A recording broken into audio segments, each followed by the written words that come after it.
भारत भूमि में जीने का फैसला किया। ऐसे छत्रपति शाहूजी महाराज, छत्रपति शिवाजी महाराज, पेरियार रामास्वामी नायकर, नारायण गुरु, शहीद बिरसा मुंडा, साहित्य सम्राट अण्णाभाऊ साठे, विश्वरत्न भारत रत्न डॉक्टर बाबा साहब अम्बेडकर और जिनकी जयंती के उपलक्ष्य में आज समूचे बहुजन समाज पार्टी के एवं बामसेट के सभी साथी यहाँ उपस्थित है।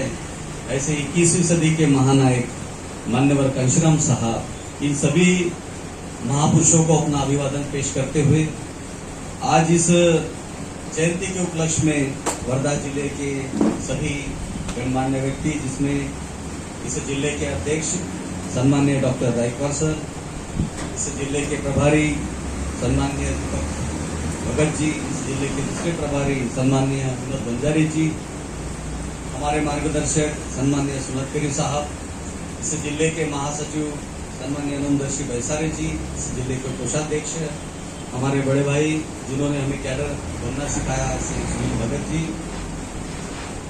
हमारे दूसरे मार्गदर्शक जिन्होंने मेरे ऊपर काफी समय इन्वेस्ट किया, जैसे सुनत करीम साहब ने, दुर्गरे साहब ने हमको शपथ करने की कोशिश की, वैसे हमारे बामसेट के पुराने साथी जो कंधे से कंधा मिलाकर हमारे साथ आर्मी में काम किया करते थे, आज जिला के संयोजक हैं, इंजीनियर सम्माननीय प्रमोद नास्कर साहब, हमारे जिले के जिला परिषद सदस्य मनीष कुसाटे जी, दुर्गरे जी, यहाँ बैठे हुए सभी विभिन्न विधानसभा से आए हुए बामसेट के एवं बीएसपी के सभी साथियों जय भीम। आज के माननीय घनश्याम साहब की जयंती के उपलक्ष्य में मैं आप सभी को एक साथ की बधाइयां देता हूं, शुभकामनाएं देता हूं। साथियों, आज का दिन हमारे लिए बहुत महत्वपूर्ण है। आपके बीच में आने के पहले मैं नागपुर में था और आते आते मैं साहब की स्पीच सुन रहा था और यहाँ आने के बाद भी बड़ा अच्छा लगा कि साहब की स्पीच चल रही थी। साहब का नागपुर का पे बैक टू दी सोसाइटी का भाषण मैं सुन रहा था। मान्यवर घनश्याम साहब कहते हैं कि इस मूवमेंट की शुरुआत आधुनिक भारत में महात्मा ज्योतिबाजी फुले ने 1848 में की, लेकिन 48 मान्यवर घनश्याम साहब आगे कहते हैं कि महात्मा ज्योतिबाजी फुले ऐसे व्यक्ति थे जो मनोवादी व्यवस्था ने जिन लोगों को जाति के नाम पर जिनको तोड़ा, उस तोड़े हुए समाज के अंदर या तोड़े हुए जाति के अंदर जिनको सबसे कम प्रमाण में तोड़ा, उस जाति का नेतृत्व महात्मा ज्योतिबाजी फुले करा। उन्होंने 1848 से लेकर तो 1891 तक इस मूवमेंट को आगे चलाने की कोशिश की और सामाजिक परिवर्तन की इस मूवमेंट को सबसे पहले इस देश के अंदर आधुनिक भारत में चलाने की कोशिश की। उनके बाद छत्रपति शाहूजी महाराज, वो भी उसी तरीके से थे, शूद्र तो थे लेकिन उन्हें जाति के नाम पर कम तोड़ा गया और उनके पास शक्ति भी थी, उनके पास स्ट्रेंथ भी थी, जिस स्ट्रेंथ की बात माननीय घनश्याम साहब करते हैं। तो 1922 तक छत्रपति शाहूजी महाराज जी ने इस देश के अंदर मूवमेंट को चलाने की कोशिश करी। उसके बाद इस मूवमेंट को आगे ले जाने का काम डॉक्टर बाबा साहब अम्बेडकर जी ने 1922 से लेकर तो 1956 तक किया। साथियों, ये बात कहते कहते माननीय घनश्याम साहब कहते हैं कि इन महापुरुषों ने इस मूवमेंट को, जो मूवमेंट बहुजनों को जाति के नाम पर तोड़े हुए, गुलाम बनाए हुए ऐसे लोगों को आगे लाने की कोशिश की, आगे उनका उच्चाटन करने की कोशिश की, उनके अंदर परिवर्तन निर्माण करने की कोशिश की और उनका उनके अंदर चेंज निर्माण करने की कोशिश इन महापुरुषों ने की। और आगे कहते कहते माननीय साहब कहते हैं कि ये चेंज, ये जो परिवर्तन है, ये परिवर्तन हमें 1956 तक कुछ हद तक दिखाई पड़ा, चाहे सांस्कृतिक रूप से हो, चाहे एजुकेशनल रूप से हो, चाहे रिजर्वेशन के रूप में हो, चाहे सेपरेट इलेक्टोरेट के लिए जो बाबा साहब ने उस समय कोशिश करी 1932 में, उसके रूप में हो, लेकिन इस देश के अंदर परिवर्तन दिख रहा था, लोगों के अंदर चेतना निर्माण हो रही थी, लोगों के अंदर आगे बढ़ने की चाहत निर्माण हो रही थी, ऐसा माननीय घनश्याम साहब कहते हैं। लेकिन 1956 के बाद ये मूवमेंट लगभग फैल सी गई है, इसके अंदर कोई चेंज दिख नहीं रहा है, लोगों के अंदर कोई आगे बढ़ने की ख्वाहिश नहीं दिख रही है, लोगों के अंदर आंदोलन करने की चाहत नहीं दिख रही है, ये माननीय घनश्याम साहब अपनी स्पीच में कहते हैं। लेकिन साथियों, आपको ये भी मालूम है, जब ये बात कह रहे थे तो माननीय घनश्याम साहब ने ये बीड़ा उठाया कि नहीं, जो 1956 तक ये मूवमेंट हमारे महापुरुषों ने चलाई, निरंतर रूप से चलाई, मनुस्मृति की माध्यम से इस देश के अंदर जो मनुवाद निर्माण किया गया है, जाति जाति के नाम पर हमारे बहुजन समाज को तोड़ने की साजिश इस देश में की गई है, उसको खत्म करने की कोशिश माननीय घनश्याम साहब ने 1964 से 1964 से की। साथियों, आगे साहब कहते हैं कि मैंने एक फार्मूला खोज निकाला है, मैंने एक फार्मूला खोज निकाला है जो 3 फैक्टर का फार्मूला है। यदि 3 फैक्टर को एक जगह पर लेके आ जाते हैं तो इस देश के अंदर दोबारा चेंज को निर्माण किया जा सकता है, इस मूवमेंट को गतिमान किया जा सकता है। और वो फार्मूला हमारे सामने उन्होंने रखा, N × D × S = चेंज। साथियों, हमारे कैडर्स के अंदर हम लोगों ने कई बार ये बात हमारे कैडर्स को बताने की कोशिश करी, हमारे कार्यकर्ताओं को बताने की कोशिश करी, लेकिन जब आज मैंने साहब की दोबारा वो भाषण सुना तब मुझे समझ में आया कि ये स्ट्रेंथ क्या है। बाबा साहब के बाद जब माननीय घनश्याम साहब इस बात को रखते हैं, माननीय घनश्याम साहब कहते हैं कि महात्मा ज्योतिबा जी फुले के तरफ कुछ स्ट्रेंथ तो थी, क्योंकि वो माली समाज के थे, अच्छे घर के थे, आर्थिक रूप से सक्षम थे और थोड़े से कम गिराए हुए जाति के थे, इसलिए कुछ ना कुछ लोग तो उनको मानते थे। और स्ट्रेंथ इसलिए भी थी क्योंकि वो माली समाज के अंदर वो अच्छे धनवान व्यक्ति भी थे। तो स्ट्रेंथ की बात जो माननीय घनश्याम साहब कहते थे, तो तब मुझे समझ में आया, स्ट्रेंथ यानी मैन पावर तो है, लेकिन स्ट्रेंथ यानी इकोनॉमिकल फोर्स। उसके बाद साहब कहते हैं कि 1922 तक 1891 से 1922 तक जो मूवमेंट इस देश के अंदर चलाई, वो तो खुद राजा थे। वो बात अलग है कि उनको भी गिराए गए थे, वो भी शूद्राति शूद्र में से आते थे, उनको भी जाति के नाम से गिराया गया था, तोड़ा गया था, लेकिन उनके पास भी स्ट्रेंथ थी, उनके पास भी शक्ति थी, इसलिए वो इस मूवमेंट को चला गए। लेकिन बाबा साहब आम्बेडकर, जो कि उस जाति से आते थे जिनको इस देश के अंदर सबसे ज्यादा प्रमाण में जाति के नाम से तोड़ा गया था, जाति के नाम से सबसे ज्यादा यदि किसी को तोड़ा गया तो वो इस देश के शेड्यूल कास्ट में रहने वाले महार, मातंग और चमार लोगों को तोड़ा गया, वाल्मीकि लोगों को तोड़ा। ऐसे जाति से आते हुए भी जिस तरीके से डॉक्टर बाबा साहब आम्बेडकर ने इस मूवमेंट को यहाँ चलाने की कोशिश करी, तो उनके पास स्ट्रेंथ की बहुत कमी थी, उनके पास ताकत की बहुत कमी थी, लेकिन नीड और डिजायर तो उनके पास में थे। समाज बहुत कम तादाद में उनको स्ट्रेंथ पैदा करते थे, स्ट्रेंथ देता था, फिर भी डॉक्टर बाबा साहब आम्बेडकर जी ने कम स्ट्रेंथ के भरोसे, कम इकोनॉमिकल सोर्सेस के भरोसे, कम मैन पावर के भरोसे इस मूवमेंट को 1956 तक यहाँ तक लाने की कोशिश की। माननीय घनश्याम साहब आगे भी कहते हैं कि बाबा साहब ने बहुत कोशिश करी थी कि सेपरेट इलेक्टोरेट में हमें जो 2 वोट का अधिकार मिला उसको याद रखा जाए, लेकिन साथियों ये बात नहीं हो पाई, आप भी जानते हो, और इसलिए शायद माननीय घनश्याम साहब को शमचाइए किताब लिखनी पड़ी। आगे माननीय घनश्याम साहब कहते हैं कि जब बाबा साहब को लगा कि सेपरेट इलेक्टोरेट हमारे बहुजन समाज को नहीं मिल पा रहा है, इसलिए चेंज जो होना चाहिए, परिवर्तन की जो गति निर्माण होनी चाहिए इस बहुजन समाज के अंदर, इन तोड़े हुए लोगों के अंदर, जाति जाति के नाम से जिन लोगों को तोड़ा गया है, कई हजारों सालों से उनके अंदर चेंज दिखाई नहीं पड़ रहा है, गतिमानता दिखाई नहीं पड़ रही है, परिवर्तन दिखाई नहीं पड़ रहा है, इसलिए उन्होंने सेपरेट सेटलमेंट की भी बात की। अंग्रेजों ने इस बात को मान्य कर लिया था, अंग्रेजों ने इस बात को मान्य कर लिया था कि बाबा साहब हम आपको सेपरेट सेटलमेंट देने की पूरी कोशिश करेंगे, लेकिन उसके लिए हमें 20 ईयर्स लगेंगे, 20 साल। लेकिन मजबूरी देखिए, 1945 में सेकेंड वर्ल्ड वॉर खत्म हुआ, अंग्रेजों को भारत देश छोड़ के जाना पड़ा और हमें सेपरेट सेटलमेंट की। साथ ही ये 2 चीजें बहुत महत्वपूर्ण है जो हम लोग छोड़ देते हैं। सेपरेट इलेक्टोरेट और सेपरेट सेटलमेंट। ये दो चीजें न मिलने के कारण आज जो हमारा असर हुआ है वो हमारे सामने है। लेकिन बाबा साहब को संविधान बनाने का मौका मिला। बाबा साहब ने इस चीज को संविधान के अंदर डालने की पूरी कोशिश की।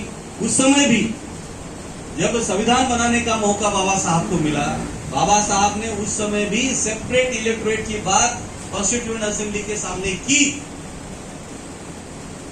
लेकिन आप लोगों को मालूम है उस समय जो लोग कॉन्स्टिट्यूएंट असेंबली में थे वो तो चाहते नहीं थे कि बाबा साहब उस असेंबली के मेंबर बने, तो बाबा साहब की इस बात को उन्होंने मान्य नहीं किया।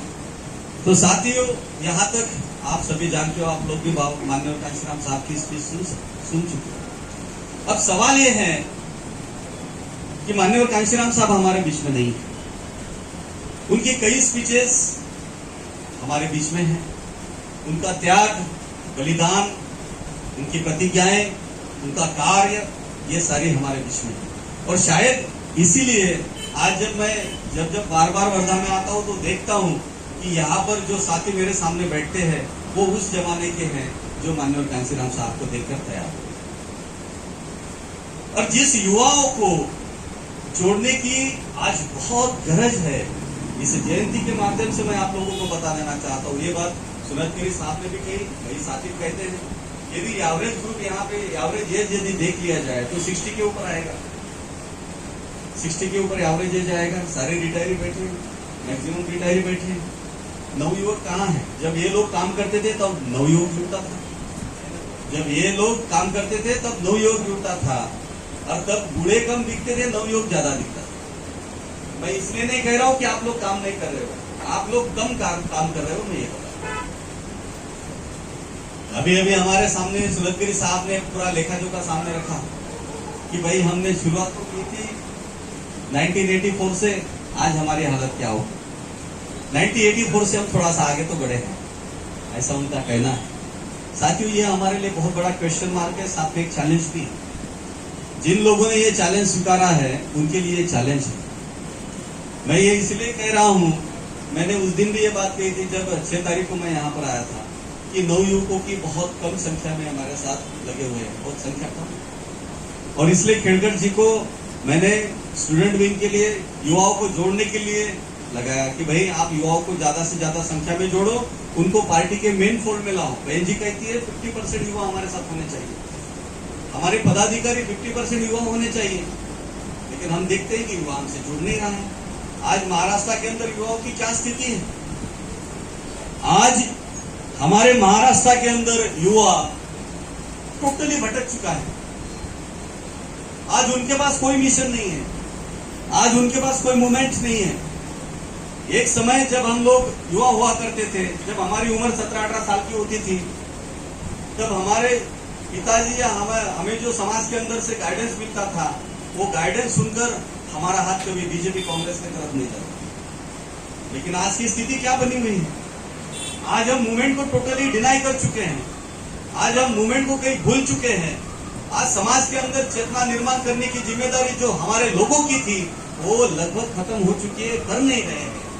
ये इस मूवमेंट का नेगेटिव पॉइंट है। आज हम बहुत बड़े चरम सीमा पे, इसलिए आज जयंती के उपलक्ष्य में हम लोगों की ड्यूटी बनती है कि हम बड़ी से बड़ी संख्या में, ज्यादा से ज्यादा संख्या में 2 लोगों की, 5 लोगों की, 10 लोगों की, 15 लोगों की कॉर्नर मीटिंग्स को ज्यादा तवज्जो हम लोगों ने देना चाहिए।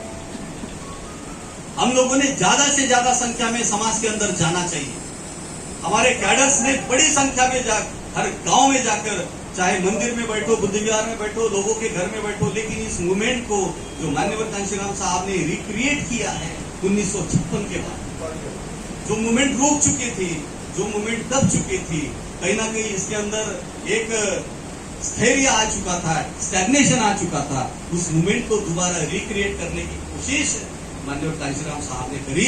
आज उनके जयंती के उपलक्ष्य में, आज उनके जयंती के माध्यम से यदि हम मानते हैं कि हम माननीय कांशीराम साहब के सही अनुयायी है, सही मायने में उनकी कैडर्स है, तो ये हमारी जिम्मेदारी बनती है कि हम लोग उनके बताए हुए रास्ते पे चले। उन्होंने क्या कहा था? उन्होंने शुरुआत करी थी बामसेप से। आज बामसेप के मैक्सिमम कैडर्स यहाँ बैठे हुए हैं। उन्होंने बामसेप की स्थापना करी, उन्होंने DS4 की स्थापना करी, उन्होंने BRC की स्थापना करी, जो हमारे लोग कभी नाम भी नहीं लेते। उन्होंने बुद्धिस्ट रिसर्च सेंटर की भी स्थापना करी, जो बहुत ही इंपॉर्टेंट अंग हमारा। यदि हमारे साथियों ने BRC को थोड़ा सा आगे बढ़ा दिया होता तो आज जो बुद्ध विहारों में आप देखते हो इधर उधर पूरा पॉलिटिकल माहौल तैयार हो रहा है, किसी एक अलग तरीके से समाज के ही कुछ लोग किसी और आदमी को उस तरीके से प्रोजेक्ट करने के पीछे लगा है धम्म के माध्यम से। आप जिधर उधर देखो धम्म संसद हो रही है, जिधर उधर धम्म के कार्यक्रम हो रहे। हम धम्म का विरोध नहीं करते, धम्म तो हमारा इंटीग्रल पार्ट है, वो होना चाहिए। लेकिन धम्म के माध्यम से जिस तरीके से राजनीति इस महाराष्ट्र के अंदर हो रही, उस राजनीति को आपको रोकना होगा। कहीं हम पहले देख चुके कि बुद्ध विहारों के अंदर जब हम जाते थे तो हमारे साथी हम लोगों को रोका करते कि नहीं भाई यहाँ पे राजनीति मत करो। कई साथी हमको कहते थे बात। आज क्या हो रहा है? बुद्धिस्ट सोसाइटी ऑफ इंडिया के माध्यम से राजनीति खुलेआम हो रही है इस देश के अंदर, इस महाराष्ट्र के अंदर। और इस महाराष्ट्र के अंदर ये लोगों के अंदर ये बात बताई जा रही है कि केवल यही लोग हैं जो इस मूवमेंट को आगे बढ़ा सकते हैं। केवल यही लोग हैं जो इस महाराष्ट्र के अंदर फुले बाबा शाहू का सपना पूरा कर सकते हैं। ये मेरा प्रश्न है, 1984 से आप लोगों ने भी इस देश के अंदर मूवमेंट चलाने की कोशिश करी, इस महाराष्ट्र के अंदर मूवमेंट चलाने की कोशिश करी। कितनी मूवमेंट आप चला चुके हो? आपने भी आमदार निकाले हैं। कितना काम उन लोगों ने किया? बहन जी ने 4-4 बार उत्तर प्रदेश के अंदर सरकार बनाई। उस सरकार का यदि आप काम देख लो, गूगल सर्च कर लो, तो आपको मालूम पड़ेगा कि सही मायने में फुले बाबा शाहू का काम करना क्या होता है। ये लोग हमको उदाहरण देते हैं 1-2 जिले का। अरे ये तो एक जिला नहीं, वार्ड का नाम भी हमारे महापुरुषों के नाम से नहीं कर सके। बहन जी ने कई जिलों के नाम महापुरुषों के नाम से कई मूर्तियां बिठा दी, कई स्मारक बना लिए, कई उद्योग धंधे हमारे लोगों को लिए दे दिए, कई लोगों की नियुक्तियां कर ली। और जो सेपरेट सेटलमेंट की बात डॉक्टर बाबा साहब आम्बेडकर जी कहते हैं, मैं मानता हूं यदि महापुरुषों की कोई विरासत लेके इस देश के अंदर चल रहा है वो माननीय कांशीराम साहब और उनके नेता जिन्होंने उनको अपना अनुयायी बनाया, बहन मायावती जी है। सेपरेट सेटलमेंट यानी क्या? सेपरेट सेटलमेंट की बात बाबा साहब इसलिए करते थे कि मेरा समाज जो झुग्गी झोपड़ियों में गांव के अंदर अपना बेहतर जीवन बेदहाली में जीवन बसर कर रहा है, उन लोगों को अपने जीवन यापन के लिए इस देश के अंदर जो बंजर भूमि पड़ी हुई है उस बंजर भूमि का कोई पार्ट मिले। बहन जी ने अपने जीते जी क्या किया? 4-4 बार सरकार आई, हजारों हेक्टर खेती हमारे बहुजन समाज के लोगों को बांटी, नाम पर पट्टे कर दिए। केवल बहुजन समाज के लोगों को नहीं, मुस्लिमों को भी दिया, ओबीसी को भी दिया, तेली को भी दिया, माली को भी दिया, सबको दिया। ये काम वही कर सकता है जो बाबा साहब का सच्चा अनुयायी हो।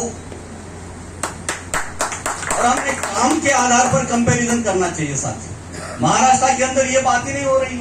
महाराष्ट्र के अंदर हम समाज के अंदर ये बात समझ में लोगों को समझाकर नहीं बता पा रहे कि हम लोगों ने क्या क्या अचीवमेंट किए इस देश के अंदर। 4-4 बार सरकार रही तो हम लोगों ने क्या क्या अचीवमेंट किए। इसलिए बामसेप की ये जिम्मेदारी बनती है, पर्टिकुलरली बामसेप की मैं इसलिए कह रहा हूं क्योंकि बामसेप के ऊपर बहुत बड़ी जिम्मेदारी माननीय कांशीराम साहब ने दी थी। माननीय कांशीराम साहब कहते हैं कि इस देश का जो एम्प्लॉय है, इस देश का जो इंटेलेक्चुअलिटी है, इस देश का जो इंटेलेक्चुअल एम्प्लॉयज है, इस देश का जो ब्रेन है, वो समाज का सृजन करता है। यदि वो समाज के अंदर चला जाए तो समाज अपने पैरों के ऊपर खड़ा हो जाए। साथियों, मैं उस समय में भी देख चुका हूं जब सुनतकरी साहब काम करते थे, जब हमारे जुंगरी जी काम करते थे। उस समय ये लोग अपने गाड़ी के अंदर डीजल भरवाकर पार्टी के कुछ साथियों को अपने गाड़ी के पीछे बिठाकर गांव-गांव में जाकर लोगों के विचारों को, लोगों के ओपिनियन को क्रिएट करने का काम करते थे, लोगों के अंदर चेतना निर्माण का काम करते थे। आज वो नजारा हमें कहीं दिखता नहीं है, आज वो चीज हमें कहीं दिखती नहीं है। और इसलिए तो शायद ऐसा नहीं कि हमारे युवा हमसे जुड़ नहीं पा रहे। ये काम केवल बामसेप का नहीं है, ये बीएसपी के भी साथियों का काम। पिछले 6 तारीख को मैंने बीएसपी के साथियों की समीक्षा ली। आने वाले 1 महीने के अंदर उनको एक काम दिया गया है।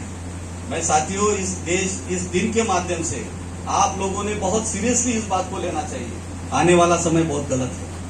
आने वाला समय बहुत ही गलत है यदि हम लोग अभी से नहीं संभले, यदि हम लोग अभी से नहीं सुधरे, यदि हमने अपने युवाओं को तैयार नहीं किया, यदि हमने समाज को तैयार नहीं किया, यदि हमने अपने बहुजन समाज के लोगों को तैयार नहीं किया, तो आने वाला समय हमें कभी भी माफ नहीं करेगा। और इसलिए ये काम करते हुए, जैसे महेशकर साहब ने कहा कि मूवमेंट को चलाने के लिए मीडिया की बहुत गरज होती है, वो उन्होंने शुरुआत कर दी। उसी के साथ साथ यहाँ महिलाओं की बिल्कुल ही, मुझे लगा कि महिलाएं कुछ दिन के बाद कुछ संख्या में तो यहाँ पर आएगी, लेकिन महिलाएं यहाँ पर बिल्कुल नहीं दिख रही, जबकि महिलाएं 50% होती हैं।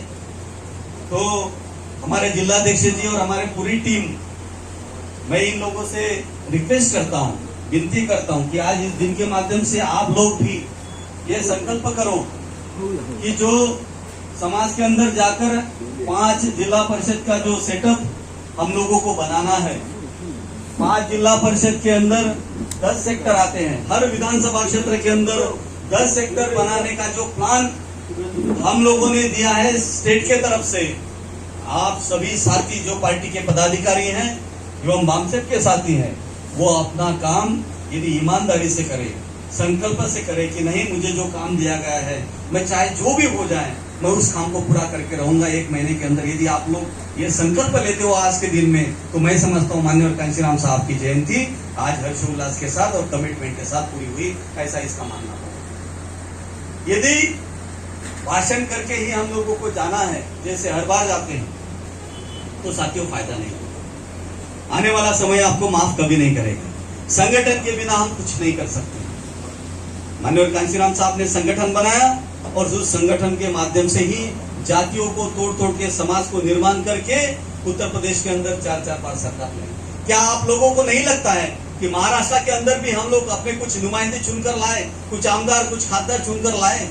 यदि आपको लगता है तो साथियों आपको काम करना पड़ेगा और सभी साथियों को काम करना पड़ेगा, चाहे वो बुजुर्ग भी क्यों ना हो गए हो। जैसे सुनत गिरी साहब कहते कि हमारा समय आ गया, नहीं, जब तक बुलावा नहीं आता तब तक आपका समय नहीं आया। अभी तो आप भी हमारे लिए युवा हो। 1-1, 2-2, 10-10, 5-5 गांव आप एडॉप्ट करो,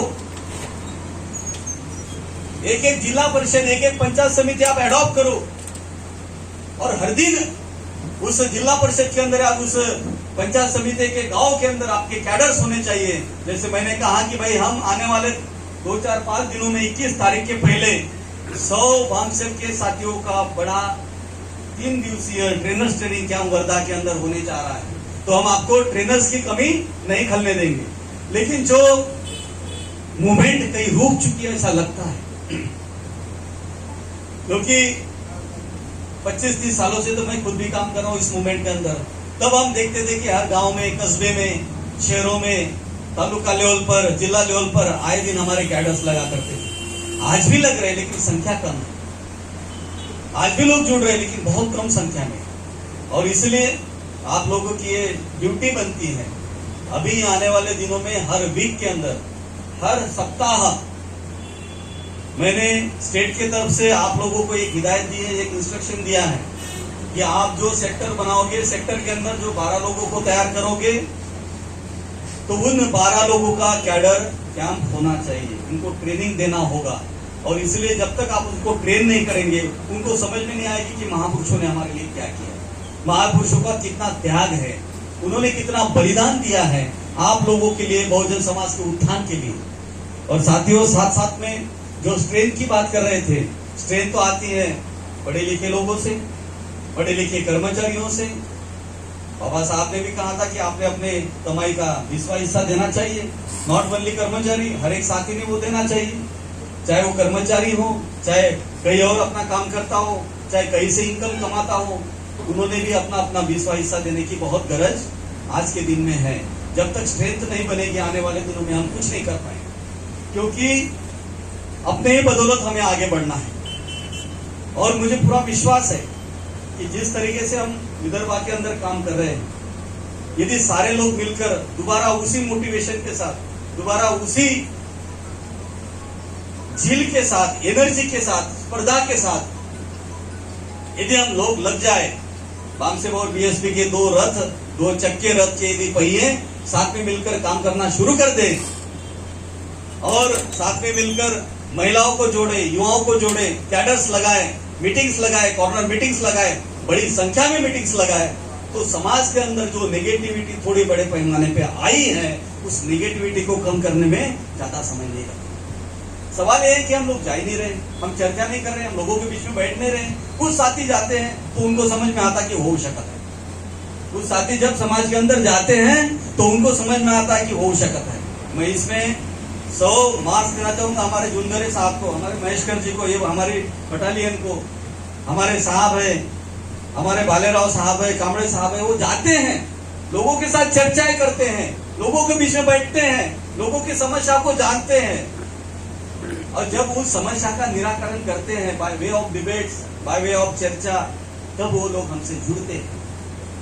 आप लोग जाते नहीं, पार्टी के पदाधिकारी यदि काम नहीं करेंगे, जाएंगे नहीं, चर्चा नहीं करेंगे, लोगों के बीच में नहीं रहेंगे, लोगों को समझाएंगे नहीं, बताएंगे, तो ऐसे छोटे मोटे कार्यक्रम लेने से कुछ नहीं होगा। तो साथियों, आज मुझे ये लगता है कि जो 4 प्रोग्राम मैंने आप लोगों को दिए हैं 6 तारीख के मीटिंग में, उसका बहुत ही स्क्रप्लसली, बहुत ही अच्छी तरीके से उसका समीक्षा आने वाले 5 तारीख को होगी। मैं हमारे जितने भी पदाधिकारी साथी हैं, जो जिम्मेदार साथी हैं, आज वो इस जयंती के उपलक्ष्य में एक संकल्प करें, आज जयंती के उपलक्ष्य में एक कसम खाए कि नहीं, मुझे जो जिम्मेदारी दी है मैं उसका वहन करूं। और मैं पार्टी के पदाधिकारी साथियों से कहना चाहूंगा, जब आप लोग निकलोगे तो बामसेप के साथियों को भी लगेगा कि भाई पार्टी के साथी निकले तो हमें भी उनके साथ कंपटीशन करना। मुझे लगता है बीएसपी और बामसेप का यहाँ कंपटीशन होना चाहिए काम के मामले। बामसेप के साथी हमें अच्छे अच्छे लोग जोड़कर देंगे, अच्छे अच्छे युवाओं को तैयार करेंगे, अच्छी अच्छी महिलाओं को तैयार करेंगे, उनके अंदर सारे अच्छे विचारों का स्रोत उनके दिमाग में वो डालेंगे। साथ में ये जो स्ट्रेन की बात होती है, पैसे की बात होती है, वो भी बामसेप के साथ ही पूरा करेंगे, ऐसी मुझे आशा है। और इसलिए विदर्भा के अंदर बामसेप को बहुत ही बड़े पैमाने के ऊपर कार्यान्वित करने के लिए, क्रियान्वित करने के लिए हम लोग लगे हुए हैं। 18 तारीख को नागपुर के अंदर बामसेप का बड़ा कैडर होने जा रहा है, बड़ा चर्चा सत्र होने जा रहा है। उसमें आप लोग भी सादर निमंत्रित है, यदि आ सकते हो।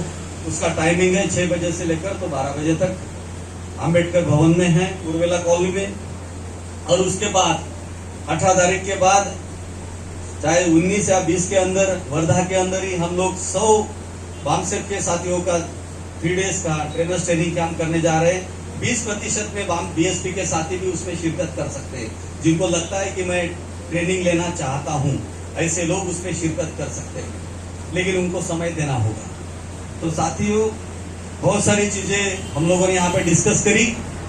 मैं हमारे मार्गदर्शक सम्माननीय सुनतकरी साहब है, जुनगरे जी हैं, हमारे महेशकर साहब है, इन सभी साथियों को बीएसपी के तरफ से आप लोगों को एक आश्वासन तो नहीं, लेकिन एक कमिटमेंट देना चाहता हूं कि जो 33,000 का या 35,000 का आंकड़ा आपने हमको बताया है, 36,000 का आंकड़ा, जो 3% वोटिंग पर हम लोग आए हैं। 2009 में हम 17% पे थे, 2004 में 8% पे थे, 2014 में 9% पे आए।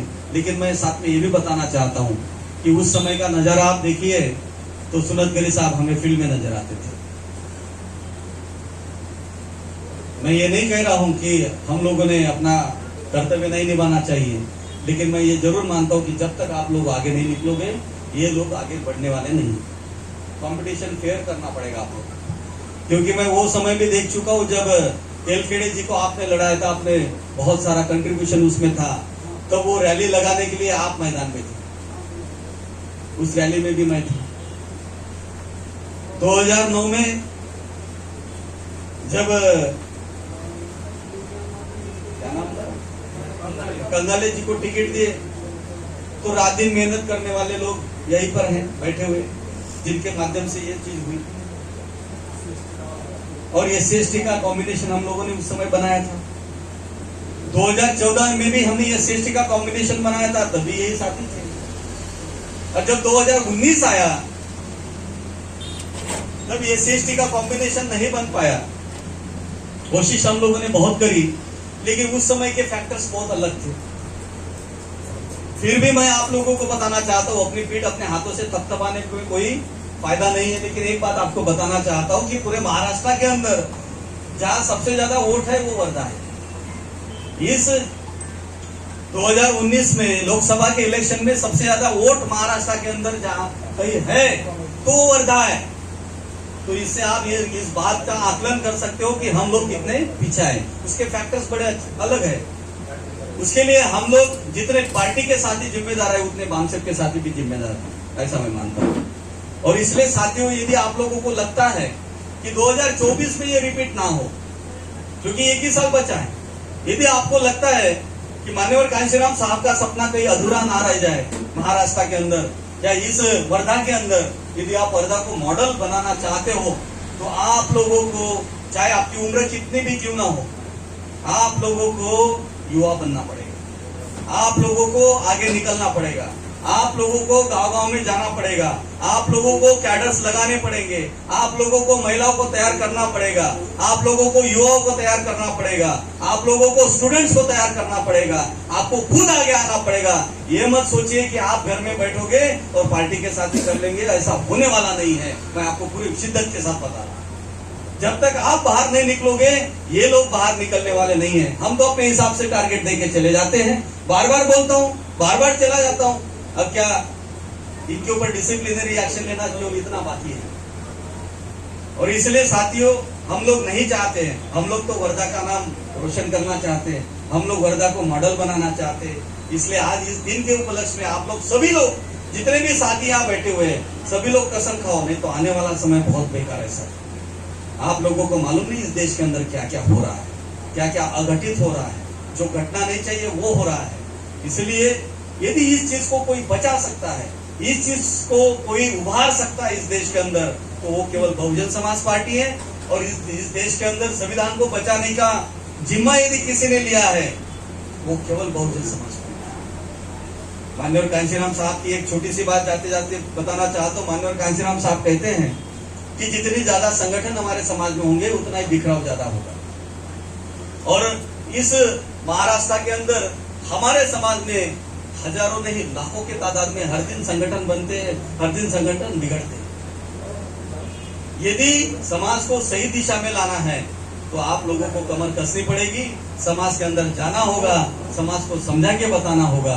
ये जब तक नहीं होगा, तब तक ये छोटे छोटे दलों में जो बिखराव दिख रहा है, बिखराव भी खत्म नहीं होगा। तो साथियों, अंत में आप लोगों को दोबारा माननीय कांशीराम साहब की जयंती के उपलक्ष्य में ढेर सारी बधाइयां देते हुए आप लोग अपना काम बखूबी करोगे। कल से ही अपने, मेरे ख्याल से कल लग चुके हैं आप लोग काम को, बड़े संख्या में अपने काम को लगे हैं। अपने अपने सेक्टर और अपने अपने जिला परिषद सेक्टर को, क्षेत्र को आप सेंट्रलाइज करके उसके ऊपर ध्यान बनाकर, लक्ष्य बनाकर आप लोग अपना काम करोगे।